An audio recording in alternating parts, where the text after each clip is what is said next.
రవాణా రంగం ప్రపంచవ్యాప్తంగా ఫాసిల్ ఇంధనాల, కార్బన ఇంధనాలు యొక్క అతిపెద్ద వినియోగదారుల్లో ఒకటి. వాహనాల పెరుగుతున్న సంఖ్య, పట్టణీకరణ, మరియు శక్తి అవసరాల పెరుగుదల కారణంగా పర్యావరణ కాలుష్యం పెరుగుతోంది. ఈ నేపథ్యంలో శుభ్రమైన, పునరుత్పాదకమైన, మరియు స్థిరమైన ఇంధనాల కోసం అన్వేషణ మొదలైంది.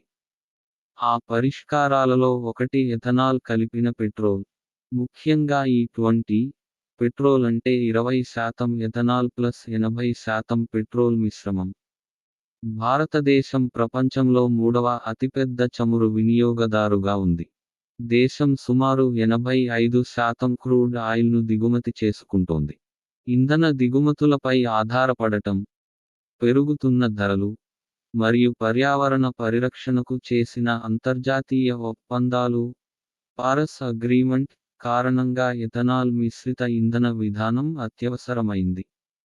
E20 పెట్రోల్ వాడకం ద్వారా ఇంధన భద్రత, పర్యావరణ పరిరక్షణ, రైతుల ఆదాయం, మరియు గ్రామీణ ఆర్థిక వ్యవస్థ బలోపేతం అవుతుంది. ఎథనాల్ E20 పెట్రోల్ అంటే ఏమిటి? ఎథనాల్ అనేది ఒక బయోఫ్యూయల్. ఇది ప్రధానంగా చెరకు, మొక్కజొన్న, బియ్యం, గోధుమలు వంటి పంటల నుండి కాయలలోని చక్కెరను కిణ్వనం, ఫర్మెంటేషన్ ద్వారా ఉత్పత్తి అవుతుంది. E10 10% ethanol plus 90% petrol. E20 20% ethanol plus 80% petrol. E100 100% ethanol. బ్రెజిల్లో ఫ్లెక్స్ ఫ్యూయల్ వాహనాలు దీన్ని వాడతాయి. E20 మిశ్రమం అంటే తక్కువ ఖర్చుతో, పర్యావరణానికి మేలు చేసేలా, మరియు వాహనాలకి ఎక్కువ సాంకేతిక సమస్యలు రాకుండా ఉండే సమతుల్యతను కలిగిన ఇంధనం. ఎందుకు ఎథనాల్ మిశ్రిత పెట్రోల్ అవసరం? 1. ఇంధన భద్రత. భారతదేశం అధికంగా చమురు దిగుమతులపై ఆధారపడుతోంది. ఎథనాల్ మిశ్రణ ద్వారా దిగుమతులు తగ్గి విదేశీ మారకద్రవ్య వ్యయం తగ్గుతుంది. 2. పర్యావరణ పరిరక్షణ. ఫాసిల్ ఇంధనాల దహనం వల్ల కార్బన్ మోనాక్సైడ్, హైడ్రోకార్బన్లు, మరియు ధూళి కణాలు అధికంగా ఉత్పత్తవుతాయి. ఎథనాల్ ఆక్సిజన్తో కూడిన ఇంధనం కావడంతో, దహనం పూర్తిగా జరిగి కాలుష్యం తగ్గుతుంది. 3. రైతులకు ఆదాయం. భారతదేశం రెండవ అతిపెద్ద చెరకు ఉత్పత్తిదారు. అధిక ఉత్పత్తి రైతులకు నష్టాలు కలిగిస్తుంది. ఆ అదనపు చెరకు, మోలాసెస్ను ఎథనాల్ ఉత్పత్తికి ఉపయోగిస్తే, రైతులకు స్థిరమైన ఆదాయం వస్తుంది. 4. వాతావరణ మార్పుల తగ్గింపు. ఎథనాల్ పునరుత్పాదక ఇంధనం. పంట పెరుగుదల సమయంలో కార్బన్ డయాక్సైడ్ని శోషిస్తుందని, దహనం సమయంలో విడుదలయ్యే కార్బన్ కొంతవరకు సర్దుబాటు అవుతుంది. అధ్యయనాల ప్రకారం E20 వాడితే 15 నుండి 20% వరకు గ్రీన్హౌస్ వాయువులు తగ్గుతాయి. ప్రభుత్వ విధానాలు మరియు road map. 2003 ethanol blended petrol (EBP) కార్యక్రమం ప్రారంభం. 2018 బయోఫ్యూయల్ విధానం. 2030 నాటికి 20% ఎథనాల్ మిశ్రమ లక్ష్యం. 2021 సవరణ లక్ష్యాన్ని ముందుకు తెచ్చి 2025 నుండి 26కి నిర్ణయించారు.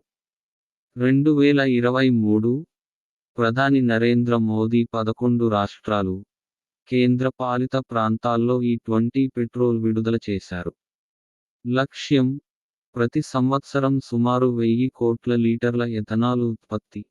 సాంకేతిక అంశాలు. 1. ఇంజిన్ అనుకూలత.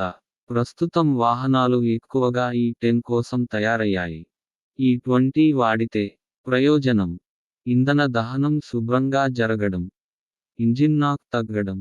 అవాంతరాలు: ఇంధన సమర్థత కొద్దిగా 6 నుండి 7% తగ్గడం, ఇంజిన్లోని రబ్బరు మరియు ప్లాస్టిక్ భాగాలపై తుప్పు, పాడైపోవడం.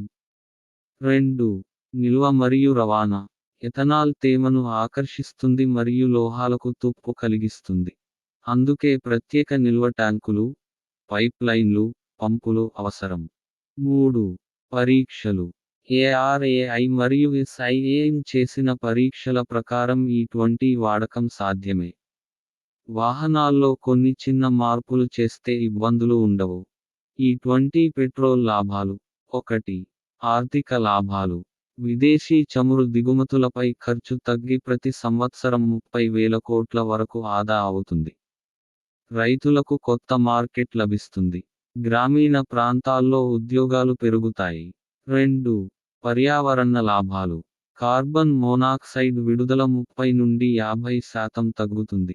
గ్రీన్ హౌస్ వాయువులు 15 నుండి 20% తగ్గుతాయి. పట్టణాలలో గాలి నాణ్యత మెరుగుపడుతుంది. 3. సాంకేతిక లాభాలు. ఎథనాల్కు అధిక ఆక్టేన్ నంబర్ RON108 ఉండడం వల్ల ఇంజిన్ పనితీరు మెరుగుపడుతుంది. ఎలక్ట్రిక్ వాహనాలకు మార్పు దశలో ఒక బ్రిడ్జ్ ఇంధనంగా ఉపయోగపడుతుంది. సవాళ్లు. 1. ఫీడ్ స్టాక్ కొరత, చెరకు ఎక్కువ నీరు తాగే పంట. ఆహార భద్రతకు ఆటంకం రాకుండా గింజల ఆధారిత ఎథనాల్ వాడాలి. 2. ఇన్ఫ్రాస్ట్రక్చర్, రవాణా, నిల్వ కోసం ప్రత్యేక ఏర్పాట్లు కావాలి. 3. ఇంజిన్ సమస్యలు, పాత వాహనాలు E20లో కొద్దిగా తక్కువ మైలేజీ ఇస్తాయి. 4. నీరు మరియు భూమి వినియోగం, విస్తృత స్థాయిలో చెరకు సాగు పర్యావరణానికి ఒత్తిడి కలిగిస్తుంది. 5. ధరల నియంత్రణ. రైతులు, ఆయిల్ కంపెనీలు, వినియోగదారులందరికీ అనుకూలంగా ఉండే ధర విధానం కావాలి. ప్రపంచ పరిస్థితి. బ్రెజిల్, E27 తప్పనిసరి. ఫ్లిక్స్ ఫ్యూల్ వాహనాలు E100 కూడా వాడుతున్నాయి. అమెరికా, ప్రధానంగా మొక్కజొన్న ఆధారంగా. E10, E15, E85 వాడకం. EU, E10 విస్తృతంగా ఉపయోగంలో ఉంది. చైనా, E10 లక్ష్యం పెట్టుకున్న ఆహార భద్రత కారణంగా నెమ్మదించింది. భారత ఆటోమొబైల్ రంగంపై ప్రభావం. తయారీదారులు. మారుతి, టాటా, హ్యుందాయ్ వంటి కంపెనీలు ఇప్పటికే E20 సమ్మత వాహనాలు విడుదల చేస్తున్నాయి. వినియోగదారులు. మైలేజీ కొంచెం తగ్గినా, దీర్ఘకాలంలో ఇంధన ఖర్చు తక్కువ అవుతుంది. నిర్వహణ. E20కి అనుగుణంగా డిజైన్ చేసిన వాహనాల్లో సమస్య ఉండదు. సామాజిక మరియు పర్యావరణ ప్రభావం. పట్టణాల్లో గాలి కాలుష్యం తగ్గుతుంది. భారత్ 2070 నాటికి నెట్ జీరో ఎమిషన్స్ లక్ష్యానికి చేరడంలో సహకారం. రైతుల ఆదాయం పెరగడం ద్వారా గ్రామీణ అభివృద్ధి. భవిష్యత్ దిశ. 1. 2G ఇథనాల్ ప్లాంట్స్, వరి గింజ పొట్టు, గోధుమ పువ్వులు వంటి వ్యవసాయ వ్యర్థాల నుండి ఎథనాల్ ఉత్పత్తి. 2. ఏవులతో కలిపి వాడకం. ఎలక్ట్రిక్ వాహనాలు విస్తరించే వరకు మధ్యంతర దశలో E20 ప్రధాన పాత్ర పోషిస్తుంది. 3. భారత్ గ్లోబల్ మోడల్, అభివృద్ధి చెందుతున్న దేశాలకు మార్గదర్శకంగా నిలుస్తుంది. ఎథనాల్ E20 పెట్రోల్ భారతదేశానికి ఆర్థిక, పర్యావరణ, మరియు సామాజికంగా ఒక గేమ్ చేంజర్. ఇది చమురు దిగుమతులను తగ్గించడమే కాకుండా, రైతులకు ఆదాయం, పట్టణాలకు శుభ్రమైన గాలి, దేశానికి స్థిరమైన ఇంధన భద్రతను అందిస్తుంది. సవాళ్లు ఉన్నా. ప్రభుత్వం, ఆటోమొబైల్ పరిశ్రమ, రైతులు, వినియోగదారులు కలిసి ముందుకు సాగితే E20 పెట్రోల్ భారత్ యొక్క స్థిరమైన శక్తి భవిష్యత్తుకు ఒక ప్రధాన అస్త్రం అవుతుంది.